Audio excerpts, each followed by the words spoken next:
ಸ್ವಾಗತಿಸಿ one and only the very very talented Nagabhushan ಅವರಿಗೆ heartly welcome. ವಿದ್ಯಾಪತಿಗಳೇ, ಎಲ್ರಿಗೂ ನಮಸ್ಕಾರ. ಎಲ್ರ ಮಧ್ಯ ನಾನು ಈ ಒಂದು 20-30 ಸಲ ಈ ಟ್ರೈಲರ್ನ ಆಲ್ರೆಡಿ ನೋಡಿದ್ದೀನಿ. ಬಟ್ ಇವತ್ತು ಇಲ್ಲಿ ಎಲ್ರ ಮಧ್ಯ ಕೂತು ನೋಡ್ಬೇಕಾದ್ರೆ ಇದು ಓಕೆನಾ? ಓಕೆ. ಎಲ್ರ ಮಧ್ಯೆ ಕೂತು ನೋಡ್ಬೇಕಾದ್ರೆ ಅದೊಂದು ವಿಶೇಷ ಅನುಭವ. ನಾನು ಇಂಡಸ್ಟ್ರಿಗೆ ಬಂದಾಗ ನಾನು ದೇವರಾಣೆ ನಾನು ಹೀರೋ ಆಗಬೇಕು ಅಂತ ಬಂದವನೇ ಅಲ್ಲ. ನಾನು ಒಳ್ಳೊಳ್ಳೆ ಸಿನಿಮಾಗಳಲ್ಲಿ ಸಣ್ಣ ಒಳ್ಳೊಳ್ಳೆ ಪಾತ್ರಗಳು ಮಾಡ್ಕೊಂಡು ಹೋಗೋಣ ಅಂತ ನಂದು ಅಷ್ಟೇ ಇದ್ದದ್ದು. ಇವೆಲ್ಲ ಜೀವನದಲ್ಲಿ ನನಗೆ ಬೋನಸ್ ಇವೆಲ್ಲ. ಮತ್ತು ಈ ಸಿನಿಮಾ ಜರ್ನಿ ಶುರುವಾಗಿದ್ದು ನನ್ನ ಡೈರೆಕ್ಟರ್ಸು. ಫಸ್ಟ್ ನಾನು ಅವ್ರಿಗೆ ಥ್ಯಾಂಕ್ಸ್ ಹೇಳಬೇಕು, ಇಶಾಮ್ ಮತ್ತು ಹಸೀನು.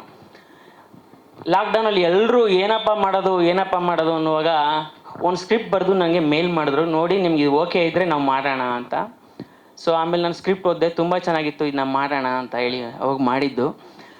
ಅವಾಗೆಲ್ಲ ಮನೆಯಿಂದ ಈಚೆನೇ ಬರ್ತಿರ್ಲಿಲ್ಲ. ಅಂಥ ಟೈಮಲ್ಲಿ ನಾವು ಮಾಸ್ಕ್ ಹಾಕೊಂಡು ಹೋಗಿ ಶೂಟಿಂಗ್ ಮಾಡೋದು, ಮತ್ತು ಪುನಃ ವಾಪಸ್ ಮಾಸ್ಕ್ ಹಾಕೊಂಡು ವಾಪಸ್ ಮನೆಗೆ ಬರೋದು, ಹಿಂಗೆ ಆ ಥರ ಶೂಟಿಂಗ್ ಮಾಡಿದ್ದು. ಅದು ಇಡೀ ಫಸ್ಟ್ ಲಾಕ್ಡೌನ್ ಆದಮೇಲೆ ಶೂಟ್ ಮಾಡಿದ್ವಿ. ಸೆಕೆಂಡ್ ಲಾಕ್ಡೌನ್ ಟೈಮ್ಗೆ ಅದನ್ನ ರಿಲೀಸ್ ಮಾಡಿದ್ವಿ ಆ ಸಿನಿಮಾನ. ಸೊ ಲಾಕ್ಡೌನ್ ಟೈಮಲ್ಲಿ ಇಡೀ 20-30 ಮನೆಯಲ್ಲಿ ನಡೆಯುವಂಥ ಒಂದು ಕತೆ 2 ಗಂಟೆಗಳ ಕಾಲ. ಸೊ 20-30 ಮನೆಯಲ್ಲಿ ಅಷ್ಟು ಚೆನ್ನಾಗಿ ಎಂಟರ್ಟೈನ್ ಮಾಡಿದ್ದಾರೆ ಅವರು ಅಂತಂದರೆ ಇನ್ನೂ ದೊಡ್ಡ ಬಜೆಟ್ ಕೊಟ್ಟು ಇನ್ನೂ ದೊಡ್ಡ ಕ್ಯಾನ್ವಸ್ ಕೊಟ್ಟರೆ ಎಷ್ಟು ಚೆನ್ನಾಗಿ ಎಂಟರ್ಟೈನಿಂಗ್ ಆಗಿ ಅವರು ಸಿನಿಮಾ ಮಾಡ್ತಾರೆ ಅನ್ನೋದಕ್ಕೆ ಸಾಕ್ಷಿ ವಿದ್ಯಾಪತಿ ಸಿನಿಮಾ. Thank you. ನೀವು ನನ್ನನ್ನು ನಂಬಿದ್ದಕ್ಕೆ. ಅವ್ರು ಹೇಳಿದ್ರು ಯಾವಾಗಲೂ ಅಂದರೆ ನನ್ನನ್ನು ಜಾಸ್ತಿ ಪುಷ್ ಮಾಡ್ತಿರ್ತಾರೆ ಅವರು. ಅಂದರೆ ನಾನು ಕಂಫರ್ಟ್ ಝೋನ್ಲಿದ್ದ ಇರೋಕ್ಕೆ ಬಿಡಲ್ಲ. ಇಲ್ಲ ಸರ್, ಇದು ವರ್ಕ್ ಆಗ್ತಿಲ್ಲ, ಇನ್ನೂ ಏನೋ ಮಾಡಿ ಅಂತ ಏನೋ ಮಾಡಿಸ್ತಾಯಿದ್ರು. ಸೊ ನಾನು ಇದರಲ್ಲಿ ಏನೇ ಚೆನ್ನಾಗಿ ಮಾಡಿದ್ರು ಆ ಕ್ರೆಡಿಟ್ಸ್ ಅವ್ರಿಗೆ ಹೋಗಬೇಕು. ಮತ್ತು ಅವಾಗ ಹೇಳಿದ್ನಲ್ಲ, ಇಕ್ಕಟ್ಟು ಸಿನಿಮಾದಲ್ಲೂ ಅಷ್ಟೇ, ಇಲ್ಲ ಇನ್ನೂ ಪುಷ್ ಮಾಡಿದರು. ಇಲ್ಲ ನೀವು ಅಂಕಲ್ ಥರ ಕಾಣಬೇಕು, ಚೆನ್ನಾಗಿರೋದು ಕಾಣಕ್ಕೆ ನಮ್ಗೆ ಇಷ್ಟ ಇಲ್ಲ, ಅಂಕಲ್ ಥರ ಕಾಣಬೇಕು ಅಂತ ಅದರಲ್ಲೂ ಪುಷ್ ಮಾಡಿದರು. ಅವ್ರಿಗೆ ಥ್ಯಾಂಕ್ಸ್. ಮತ್ತು ನನ್ನ ಇಡೀ ಸ್ಟಾರ್ ಕಾಸ್ಟು, ನನ್ನ ಇಡೀ ಸಿನಿಮಾದ ಮಲೈಕ್ ಅವರು ಫಸ್ಟ್ ಸಿನಿಮಾ ಒಂದು ಹಿಟ್ ಆದ ತಕ್ಷಣ ಹೆಂಗಪ್ಪ ಫಸ್ಟ್ ಸಿನಿಮಾ ಹಿಟ್ ಆದಮೇಲೆ ಹೀರೋಯಿನು ಹೆಂಗೆ ಅಂತ. ಬಟ್ ಆ ಥರದ್ದು ಏನಿರಲಿಲ್ಲ. ಒಬ್ಬರು ಒಳ್ಳೆ ಫ್ರೆಂಡ್ ಥರ ಇಡೀ ನಮ್ಮ ಸಿನಿಮಾದಲ್ಲಿ ನಮ್ಮ ಜೊತೆ ಇರ್ತಿದ್ರು. ಒಂದು ಅದ್ಭುತವಾಗಿ. ಆದಮೇಲೆ ಅವ್ರ ಕಾಂಟ್ರಿಬ್ಯೂಷನ್ ತುಂಬ ಚೆನ್ನಾಗಿದೆ. ಸ್ಕ್ರೀನ್ ಮೇಲೆ ತುಂಬ ಚೆನ್ನಾಗಿ ಕಾಣ್ತಾರೆ ಅವರು.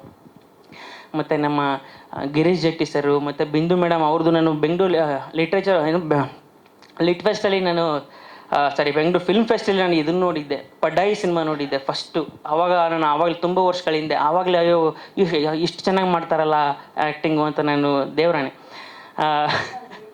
ಹೌದು, ತುಂಬ ಒಳ್ಳೆ ಆ್ಯಕ್ಟರ್. ಪಡ್ಡಾಯಿ ಅಂತ ಸಿನಿಮಾ ತುಂಬ ಚೆನ್ನಾಗಿದೆ, ತುಂಬ ಚೆನ್ನಾಗಿ ಮಾಡಿದರು ಆ ಸಿನಿಮಾದಲ್ಲಿ. ಮತ್ತು ಪ್ರತೀಕ್ಷಾ ನಮ್ಮ ಮೈಸೂರು ಹುಡುಗಿ ತುಂಬ ಚೆನ್ನಾಗಿ ಮಾಡಿದ್ದಾಳೆ. ಮತ್ತು ನಾನು ಇದು ಡೆಡೆಲ್ ಮುಸ್ತಫಾ ಸಿನಿಮಾ ನೋಡಿದಾಗ್ಲಿಂದನೂ ನಾನು ಫಸ್ಟ್ ಈ ಕಥೆ ಕೇಳಿದಾಗ್ಲಿಂದ ನಮ್ಮ ಡೈರೆಕ್ಟರ್ಸ್ಗೆ ಇಲ್ಲ ಇದಕ್ಕೆ ಓದ್ಸನೇ ಬೇಕು ಅವನೇ ಸೂಪರು ಅಂತ. ಸೊ ಥ್ಯಾಂಕ್ ಯು ಓದ್ಸ. ಮತ್ತು ಧರ್ಮಣ್ಣ, ಅಂದರೆ ನಾವು ತುಂಬ ವರ್ಷಗಳ ಜರ್ನಿ ಇದೆ ನಂದು ಮತ್ತು ಧರ್ಮಣ್ಣದು. ಮತ್ತು ಟೆಕ್ನಿಷಿಯನ್ಸು, ನಾನು ಯಾಕೆ ಇದೆಲ್ಲ ಹೇಳ್ತಾ ಇದ್ದೀನಿ ಅಂದರೆ ನಾವು ಇದೇ ಫಸ್ಟು ಒಂದು ನಿಮ್ಮ ಜೊತೆ ಪ್ರೆಸ್ ಮೀಟ್ ಅಂತ ನಾವು ಮಾಡ್ತಾ ಇರೋದು ನನ್ನ ಸಿನಿಮಾದ್ದು. ಸೊ ನಾನು ಎಲ್ರಿಗೂ ಥ್ಯಾಂಕ್ಸ್ ಹೇಳಲೇಬೇಕು. ಹಾಗಾಗಿ ಟೆಕ್ನಿಷಿಯನ್ಸ್ ಅಂತ ಬಂದರೆ ನನ್ನ ಲವಿತ್ತು ಮತ್ತು TG, ಅಂದರೆ ಇವರಿಬ್ಬರು ಬರೀ ಸಿನಿಮಾದಲ್ಲಿ ಒಬ್ಬ ಸಿನಿಮ್ಯಾಟೋಗ್ರಫರ್ ಅಥವಾ ಕೋ ಡೈರೆಕ್ಟರ್ ಆಗಿರಲಿಲ್ಲ, ಇಡೀ ಸಿನಿಮಾದ ಒಂದು ಪ್ರೊಡಕ್ಷನ್ ಕಂಟ್ರೋಲರ್ ಥರ ಅವರು ಕೆಲಸ ಮಾಡ್ತಾಯಿದ್ರು. ಜೊತೆಗೆ ನಮ್ಮ ಯದು ಮತ್ತು ನಮ್ಮ ಚೇತನ್ ಇದ್ದಾರೆ, ಮಂಜು ಇದ್ದಾರೆ. ನಮ್ಮ ಪ್ರೊಡಕ್ಷನ್ ಸುರೇಶ್ ಪೂಜಾರಿ ಅವರು ಕೂಡ ಇವತ್ತು ಆ ಥರ ಅಂದರೆ ಅದು ಅವರು ನಮ್ಮ ಸಂಸ್ಥೆಗೆ ತೋರಿಸೋ ಒಂದು ಪ್ರೀತಿ. ಮತ್ತು ಫಸ್ಟ್ ಇದರಲ್ಲಿ ಒಂದು ಹಾಡಿದೆ ಅಯ್ಯೋ ವಿಧಿ, ಅದರಲ್ಲಿ ಬರೀ ಒಂದು ಸಾಂಗ್ಗೋಸ್ಕರ ರಂಗಾಯಣ ರಘು ಸರ್ರು ಅದೇನೋ ಗೊತ್ತಿಲ್ಲ, ಅವ್ರಿಗೆ ನಮ್ಮ ಮೇಲಿರೋ ಪ್ರೀತಿ ತುಂಬ ದೊಡ್ಡದು.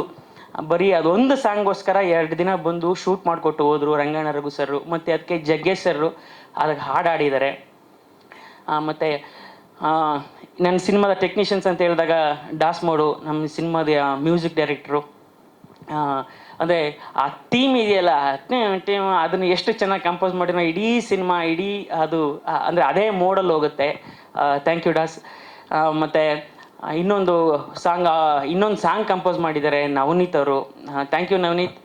ಮತ್ತು ವಾಸುಕಿ ವೈಭವ್ ಕೂಡ ನಮ್ಮ ಸಿನಿಮಾದು ಒಂದು BGM ಅಲ್ಲಿ ಕೆಲಸ ಮಾಡ್ತಾಯಿದ್ದಾರೆ. ಇದೊಂಥರ ಇನ್ಫಾರ್ಮೇಷನ್ ಕೊಟ್ಟಂಗೆ ಆಗ್ತಿದೆಯಲ್ಲ, ಬಟ್ ಸ್ಟಿಲ್ ಓಕೆ ಸರ್ ಅಲ್ವಾ? ಹೌದು, ಗೊತ್ತಾಯ್ತು ನನಗೆ. ಓಕೆ. ಮತ್ತು KRG ಸಂಸ್ಥೆ ನಾನು ಮೊದಲಿಂದನೂ ನಮ್ಮ ಟಗರುಪಲ್ಲೆ ಸಿನಿಮಾ ಇರ್ಬೋದು, ಬಡವರಾಸ್ಕೋ ಸಿನಿಮಾ ಇದು ಯಾವಾಗಲೂ ನನ್ನ ಜೊತೆ ನಿಂತ್ಕೊಂಡು ಇದು ಹಂಗೆ ಅವ್ರ ಜೊತೆ ಒಂದು ಸಲಿಗೆ ಇದೆ, ಇದು ಹಂಗಲ್ಲ, ಇದು ಹಿಂಗೆ ಮಾಡಿ, ಇದು ಹಿಂಗೆ ಮಾಡೋಣ ಅಂತ ಅದೊಂದು ಮಾತಾಡ್ಸೋಷ್ಟು ಸಲಿಗೆ ಇದೆ ಇವ್ರ ಜೊತೆ. ಮತ್ತು ಜೊತೆಗೆ ಜಯಣ್ಣ ಅವ್ರು ಇದ್ದಾರೆ ನಿಮ್ಮ ಜೊತೆಗೆ. ಸೊ ಡಿಸ್ಟ್ರಿಬ್ಯೂಷನ್ ಅಂತ ಬಂದರೆ ಓಕೆ ಅವ್ರ ಕೈ ಹ್ಯಾಂಡ್ ಓವರ್ ಮಾಡಿ ನಾವು ಆರಾಮಾಗಿ ಕೂತ್ಕೋಬೋದು, ಅಷ್ಟೊಂದು ನಂಬಿಕೆ ಅವ್ರ ಮೇಲೆ.